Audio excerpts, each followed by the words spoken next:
This is the Thoughts from a Page podcast, where I interview authors about their latest works. My name is Cindy Burnett, and I love to talk about books.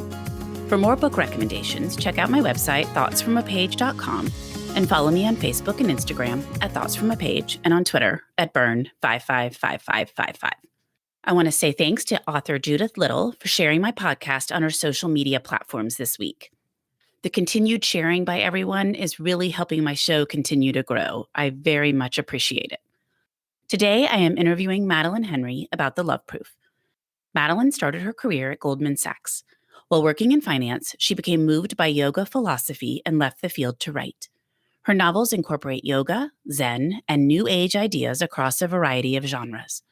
Madeleine has appeared on NBC, WABC, and The Jenny McCarthy Show. She has been featured in the New York Post and Parade. She graduated from Yale in 2014, and she shares more information about her life on @MadeleineHenryYoga and about her upcoming third novel on @FoodFightBook. I hope you enjoy our conversation. Welcome, Madeleine. How are you today? I am fantastic. How are you doing, Cindy? I am also fantastic, and I'm really excited to talk with you about The Love Proof. Thank you so much. I'm so excited to be here.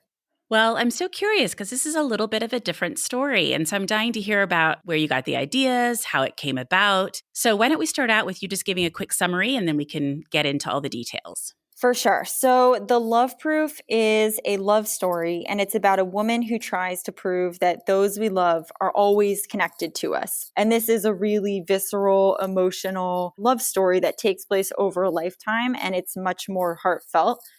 Well, I was just fascinated by the physics of your story, like bringing physics into the story and how you came up with that idea and the idea of time, all of it. I just thought it was very interesting. Thank you so much. Yeah, so the main character, Sophie Jones, is a physics prodigy. And so she arrives at Yale and she's intent on cracking the code of the universe and figuring out what's at the base of reality. And she has a very scientific mind. I've always been intrigued in physics and space, and it felt like the right decision to bring it into this love story because there's something about outer space and learning about other planets and theories of time. And I just loved putting that in as a comparison to the love that develops between Sophie and Jake. So I liked setting up, okay, space is this enormous thing with all, and then filling it in with all these really fascinating details. And then having that be in parallel to the love that hopefully leaves people with the same feeling. Well, I've always been intrigued by the concept of time and time travel. And like you said, it's just an enormous concept and obviously still not really completely decoded. Was it fun to write about Yale since you went there? It was really fascinating. And so I think that as a writer, I pull out all of these things from my own background unintentionally. And Yale just seemed like the perfect setting for this story because it is a place where change is less frequent. And this story is all about enduring love. It's about love that does not change over a lifetime. And I thought that having that story be set at a place that is such a landmark that reveres tradition and the past with history classes, I thought that was just a perfect place to put this story. That's interesting. So you've clearly thought through all of this. What do you hope your readers take away from your book? Okay, so I actually have a really specific answer, which is I hope that they really love this love story. I just hope that they feel the connection between Sophie and Jake and that it resonates with them on an emotional level. I really don't hope they learn anything. I know that there's a bunch of facts in there. There are theories about time and space, but it's actually just meant to be part of the point that the emotional is more important than the intellectual. And so that's actually all just glittery distraction from the fact that Sophie is so moved by love in her own life. I hope that that just hits people in a really emotional place for themselves. I love that. And I love that you've really thought through these things because I get a wide variety of answers on that. But some people, I'm not sure, have really pondered that question, which is totally great. But it sounds like you've thought a lot about it. Yeah, well, I feel like maybe there are two kinds of artists, and there are people who create and then they look backwards and they've created something and then they go and they share that with other people. And I'm like a really intentional artist. And so I set out and I'm like, this is going to be a story about connection. So it's very personal. So what does your writing process look like? So I try to be as consistent as possible. I think that my overarching belief is that great things happen over long periods of time where you invest consistently over that time. And so I get up every day and I treat it like an office job, which is funny because it's like this really emotional, artistic, creative thing that happens while I'm literally sitting at a desk with my computer. And what I'm writing is like the most emotional thing ever. So it's a funny juxtaposition, but I try to be consistent. Like I show up, I like clock in, like time salute, and then I don't pressure myself to have anything good fast. I just really believe that time is the secret ingredient to high quality art. And so I just know that if I keep coming back to it with however many hours at a consistent pace, something great will emerge. So my process is really sort of myopic and consistent and boring, but I think it works for me. Do you get your initial draft done and then go back and edit? Or does it sounds like maybe instead you really rework each section as you're working on it? Absolutely. So when I'm writing something, it dominates my thoughts. And so I go linearly. So when I redraft, I start over again at the beginning. And then it's a very all consuming process until I get through to the end again. So I take it very seriously and with the holistic view that way. Well, then you must have to sort of make notes. So you get like halfway through the book and you do change some big part. You must have to kind of remind yourself, okay, that's going to change what I did in chapter 2 or chapter 4. Oh, for sure. And so I'm working on my third novel right now, and I just decided on a twist toward the end. I'm like, okay, well, here now we got to go do some foreshadowing. And so you tweak one little thing and you got to rework the whole web. Did you have a character that you enjoyed writing the most in the Love Proof? I really loved writing about Sophie because she's really a fascinating character. She has this laser brain, which is funny when you write about someone who's a lot smarter than you are because you kind of have to make it work somehow. And so she's a lot smarter than I am, and she can do insane computations in her head. She's insanely well read. She develops much earlier. And yet she has this depth of emotion which matches her intellect. And I think that's a really fascinating combination. And she faces this really interesting dilemma, which is, okay, do I use my intellect as all the adults around me are encouraging me to do to solve the mysteries of space and time and to answer specific questions about time? Or do I enjoy day to day with this man named Jake? And she faces that question, and it doesn't exactly go the way she wants to.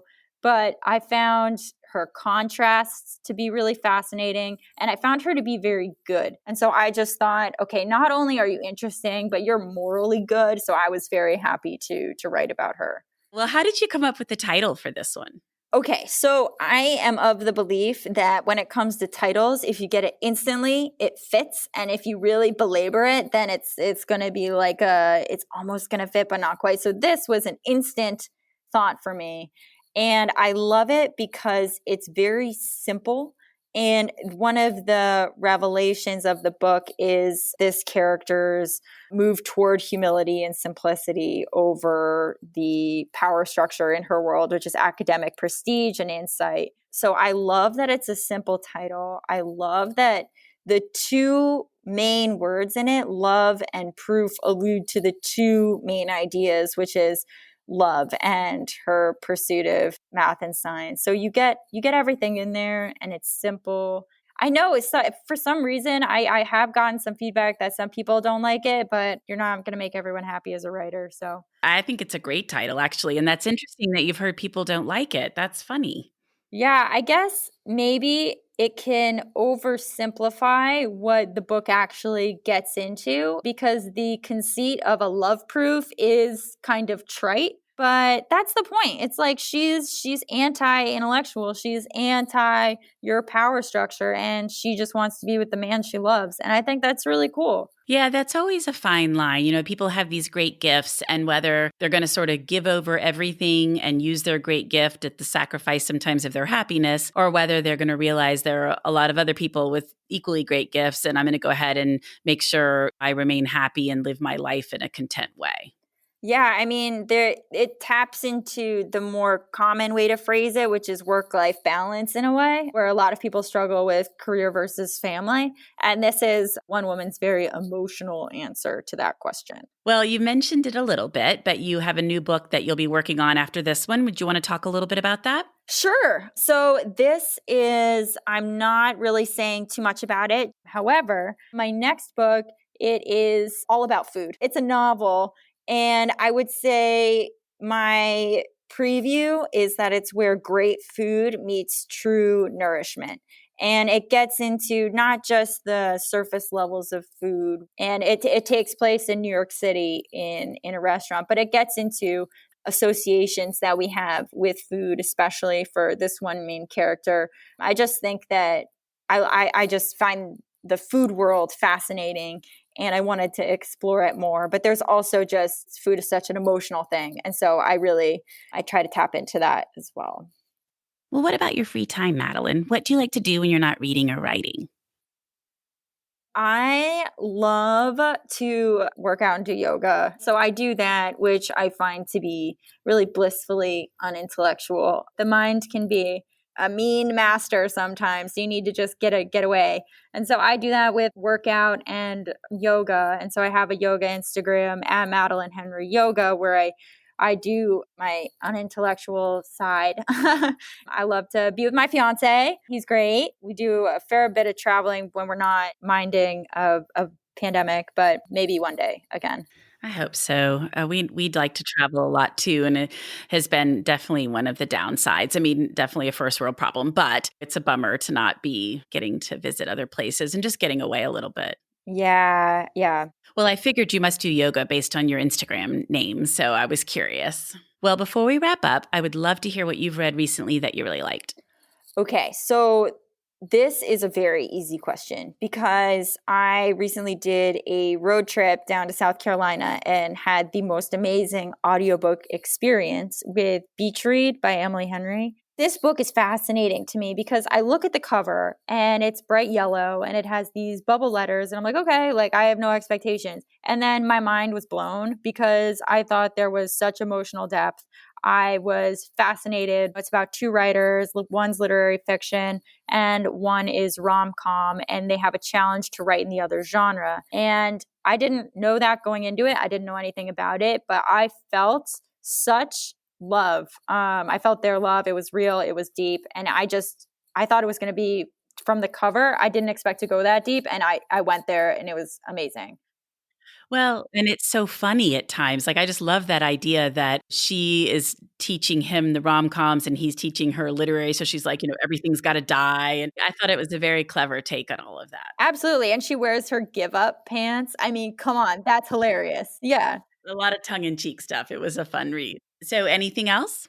I mean, that was the last book I read. And right now I'm reading This Time Next Year by Sophie Cousens and loving that as well. I loved Beach Read, and I have definitely seen the others, so those are both great recommendations. Well, Madeleine, I really appreciate your time. Thanks for coming on the Thoughts from a Page podcast. Oh my God, anytime. Thank you, Cindy. Thank you so much for listening to my podcast. If you like this episode, and I hope you did, please follow me on Instagram at Thoughts from a Page, tell all of your friends about the podcast, and rate it wherever you listen to your podcasts. I would greatly appreciate it. Madeleine's book can be purchased at Murder by the Book, where I work part-time, and the link is in the show notes. Thanks to KP Regan for the sound editing, and I hope you'll tune in next time.